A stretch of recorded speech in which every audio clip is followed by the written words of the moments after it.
Welcome friends, D R के knowledge YouTube channel द्वारा जो सोशल स्कीम सेशन चलाया जा रहा है उस सोशल स्कीम सेशन में आपका स्वागत है। सोशल स्कीम सेशन, जैसा कि आपको वीडियो प्रारंभ होने से पहले बता दूं कि इस सेशन के अंतर्गत हम सरकारी योजनाएं, जितनी भी सरकारी योजनाएं हैं, चाहे वह किसी भी राज्य से संबंधित हो या केंद्र सरकार से संबंधित योजना हो, सारी योजनाओं की अपडेट हम इस सेशन के अंतर्गत डालते रहते हैं।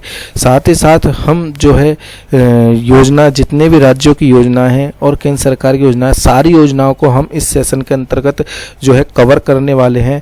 हमने इस टाइम करंट में अगर 25 से 30 योजनाओं के बारे में हमने लगभग जो है प्रतिदिन एक वीडियो के माध्यम से एक नई योजना में हमने आपको बताया है। हर रोज एक नई वीडियो मिलती है जिसमें हर रोज एक नई योजना के बारे में बताते हैं। यह योजना राज्य या केंद्र सरकार से संबंधित हो सकती है। तो देखिए, आज की योजना की बात करने वाले, तो आज की योजना हमारी है वरिष्ठ नागरिक तीर्थ यात्रा योजना।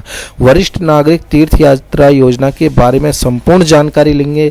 किस राज्य में संचालित है, योजना प्रारंभ कब हुई थी, इसका उद्देश्य क्या था, इस योजना के अंतर्गत क्या क्या बेनिफिट्स मिलता है, बेनिफिट्स लेने के लिए कौन कौन एलिजिबल है, साथ ही साथ इस योजना के लिए पात्रता क्या है, योजना के लिए हम फॉर्म कैसे भर सकते हैं, ऐसे सारे मन के डाउट्स जो भी है, आपके सारे मन के डाउट्स को हम जो है क्लियर करने वाले हैं। इसलिए फ्रेंड्स, वीडियो को तो लाइक करके ही जाना, पूरी अंत तक देखकर, और चैनल को सब्सक्राइब कर लीजिए, क्योंकि हम इसी तरह से आपको नॉलेज के पर्पज से और एजुकेशन के पर्पज से, दोनों को पर्पज को ध्यान में रखते हुए आपको इस तरह से वीडियो उपलब्ध कराते हैं। हम एक तरह से आपको रिटर्न नोट्स भी प्राप्त करते हैं। एक तरीके ये देख रहे हैं आप, इस तरह से रिटर्न नोट्स आपको जो है तैयार मिल जाते हैं हमारी वीडियो में। तो आइए फ्रेंड्स, वीडियो को शुरू कर लेते हैं। तो वीडियो को शुरू करते हैं। वरिष्ठ नागरिक तीर्थ यात्रा योजना। वरिष्ठ नागरिक तीर्थ यात्रा योजना की बात करें तो यह योजना है जो है संचालित है राजस्थान सरकार के द्वारा। राजस्थान के अंतर्गत और राजस्थान के अंतर्गत इस योजना को लाया गया था। वर्ष 2013 के अंतर्गत इन्होंने कहा कि जो भी सीनियर सिटीजन्स है, सीनियर सिटीजन्स अर्थात जिनकी उम्र 60 वर्ष से अधिक है, उन सीनियर सिटीजन्स को हम जो है सरकार जो है फ्री में यात्रा करवाएगी, वो भी रेल के माध्यम से। कहाँ पर? तीर्थ स्थलों पर। तीर्थ स्थलों पर जो है रेल के माध्यम से जो है उनको फ्री यात्रा करवाई जाएगी, और वो सारा खर्चा गवर्नमेंट्स अपने आप पर भुगतेगी, अपने आप में खर्चा का वहन करेगी। लेकिन सन 2016 आता है और 16 में कहा गया कि अब इस योजना के अंतर्गत हम एक नई अपडेट्स लेकर आ रहे हैं कि अब केवल रेल के माध्यम से तीर्थ यात्राओं का जो है यात्रा नहीं करवाई जाएगी सीनियर सिटीजन को, अब हवाई यात्रा भी करवाई जाएगी। मतलब हवाई के द्वारा, एयरप्लेन्स के द्वारा भी उनको जो है तीर्थ यात्राओं पर जो है यात्रा संपन्न करवाई जाएगी। तो देखिए फ्रेंड्स, आगे इस योजना को लाने का उद्देश्य क्या था। तो देखिए, योजना को लाने का मुख्य उद्देश्य राजस्थान के मूल निवासी वरिष्ठ नागरिक जिनकी आयु 60 वर्ष से अधिक है, उनके जीवन काल में एक बार देश या देश के बाहर स्थित विभिन्न निर्दिष्ट स्थानों पर किसी एक स्थान को सुलभ कराने के लिए राष्ट्रीय जो है राजकीय सुविधा का सहायता प्रदान करना है। तो मतलब कुल मिला के इस योजना का उद्देश्य है ताकि देश के अंदर या देश के बाहर, इसके अंतर्गत सूची बनाई गई है कि यहाँ पर हम यहाँ के तीर्थ स्थानों पर जो है यात्रा करवाएंगे। तो इसके अंदर जो सूची बनाई गई, उस सूची में कहा गया, इस सूची के माध्यम से कहा गया कि 60 वर्ष से अधिक के व्यक्ति जो राजस्थान के मूल निवासी है, उनको देश की जो राज्य की सरकार है, वो देश या देश के बाहर किसी भी एक स्थान पर जो है यात्रा को जो है संपन्न करवाएगी, वो भी फ्री और निःशुल्क।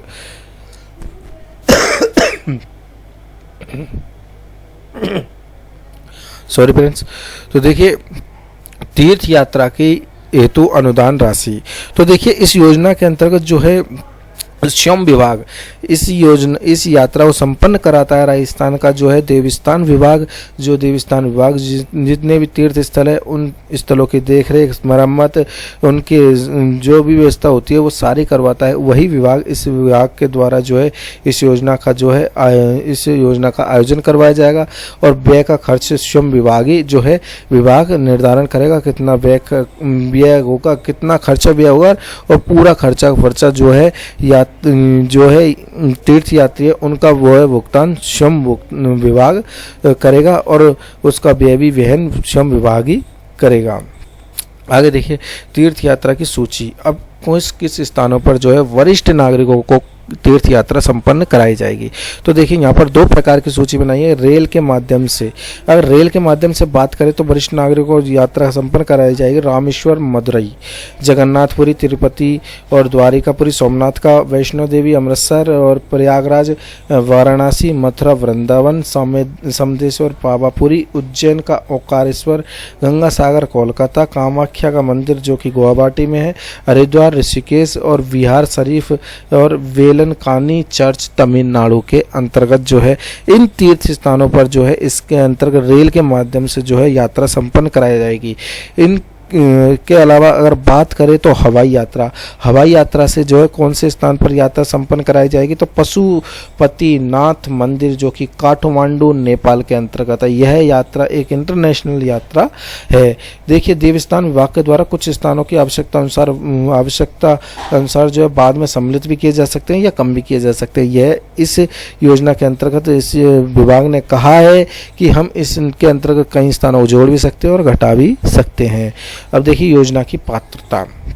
इस योजना की पात्रता की बात करें तो देखिए फ्रेंड्स वीडियो लंबी होने वाली है लेकिन सारी जानकारी मिल जाएगी आपको इस वीडियो में। तो योजना की पात्रता की बात कर लेते हैं।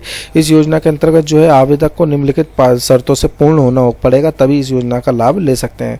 राजस्थान का मूल निवासी हो, 60 वर्ष से अधिक आयु पूर्ण कर चुका होना चाहिए, आयकर दाता न हो, मतलब वह आय कर नहीं देता हो, आवेदक द्वारा पूर्व में देवस्थान विभाग राजस्थान सरकार के वरिष्ठ नागरिक तीर्थ यात्रा योजना का लाभ नहीं लिया हो।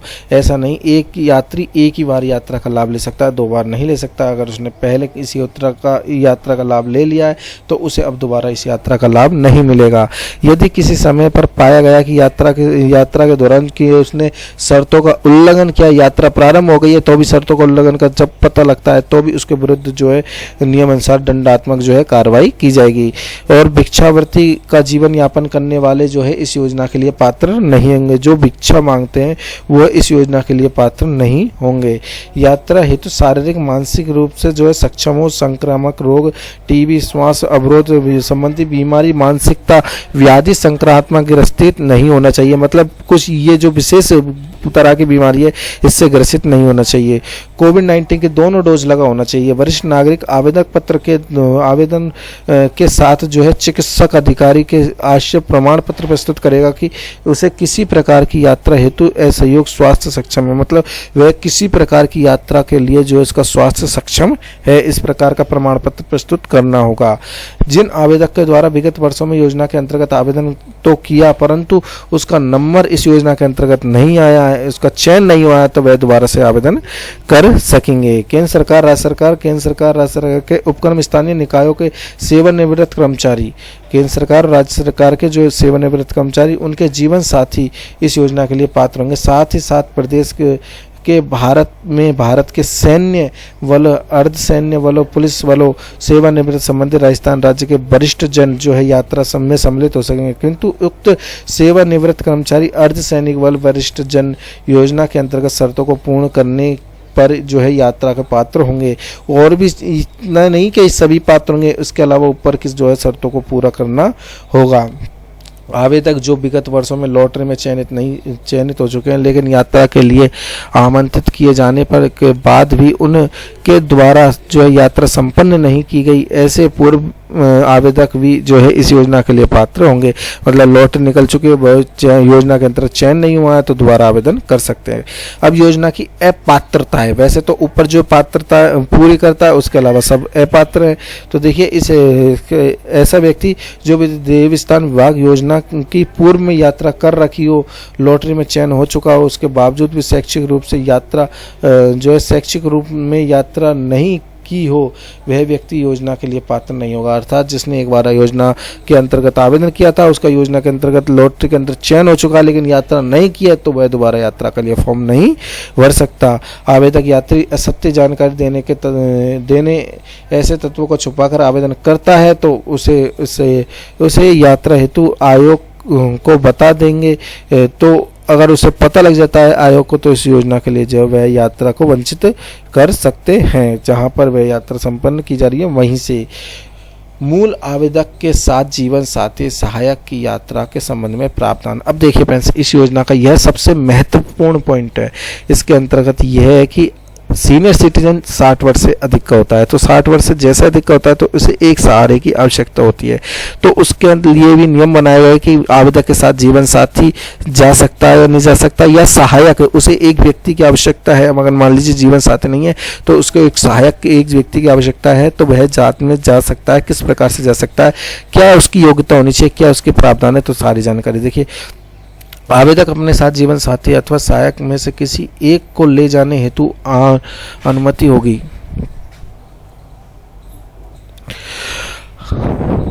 देखिए, आवेदक अपने साथ जो है जीवन साथी अथवा सहायक में से किसी एक को ले जाने की अनुमति होगी इस योजना के अंतर्गत, परंतु आवेदक अपने समय ही आवेदन को अपने आवेदक को यह बताना होगा कि उसके साथ जीवन साथी या सहायक भी यात्रा करने के इच्छुक है।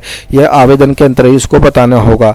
जीवन साथी की जो है आयु 60 से कम होने पर जो है आवेदक जो है यात्रा कर सकेगा, अर्थात उसका जीवन साथी की आयु अगर 60 से कम है तो भी वह यात्रा कर सकेगा या कर सकेगी।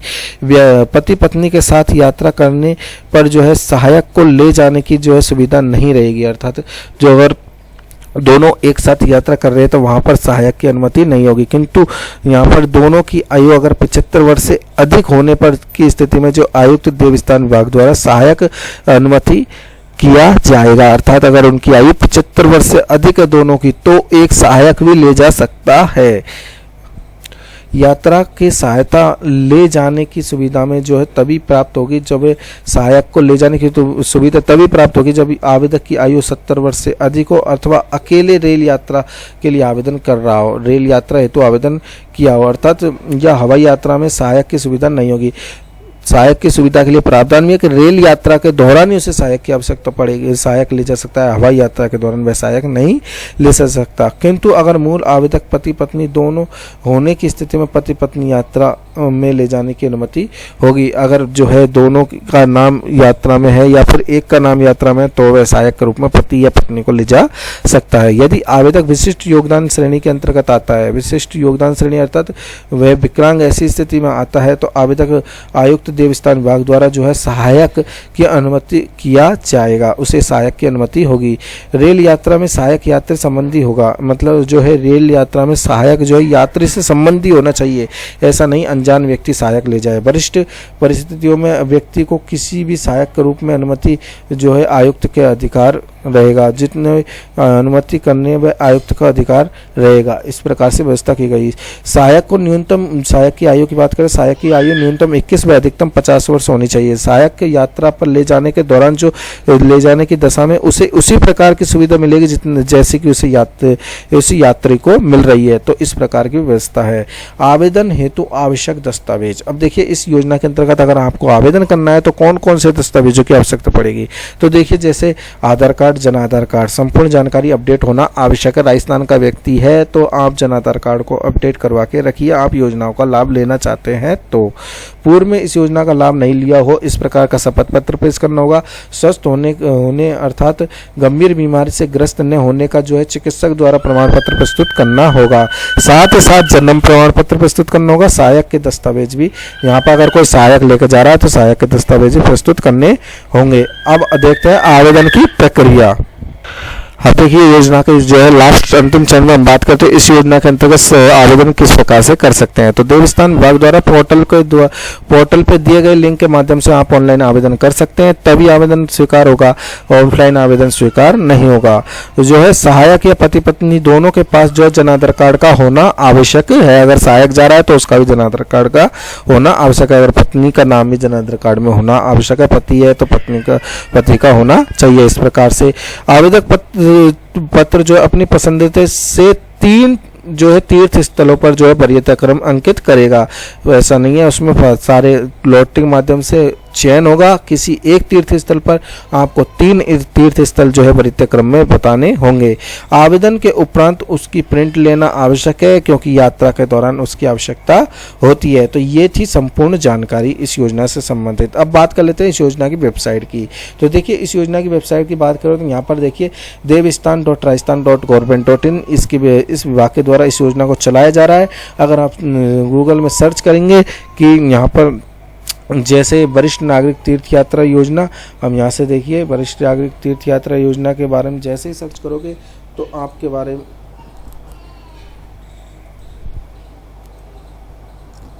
यहाँ पर जो है इस योजना से संबंधित ऊपर आपको वेबसाइट मिल जाएगी देवस्थान के नाम से। यह योजना की मेन वेबसाइट है। जैसे ही आवेदन प्रारंभ होते हैं यहाँ पर जो है लिखा आ जाता है पूर्व पहले जो भविष्य में फॉर्म भराए गए थे उनकी लॉटरी निकल चुकी है और लॉटरी का परिणाम यहाँ पर देख सकते हैं, आवेदन की स्थिति देख सकते हैं। इस प्रकार से संपूर्ण जानकारी आपको इस वेबसाइट पर मिल जाएगी। तो ये थी संपूर्ण जानकारी फ्रेंड्स योजना से संबंधित। अगर योजना के अंतर्गत दी गई जानकारी अच्छी लगी हो तो वीडियो को लाइक करके जाना, चैनल को सब्सक्राइब कर लेना। मिलते हैं अगली वीडियो में, तब तक के लिए धन्यवाद।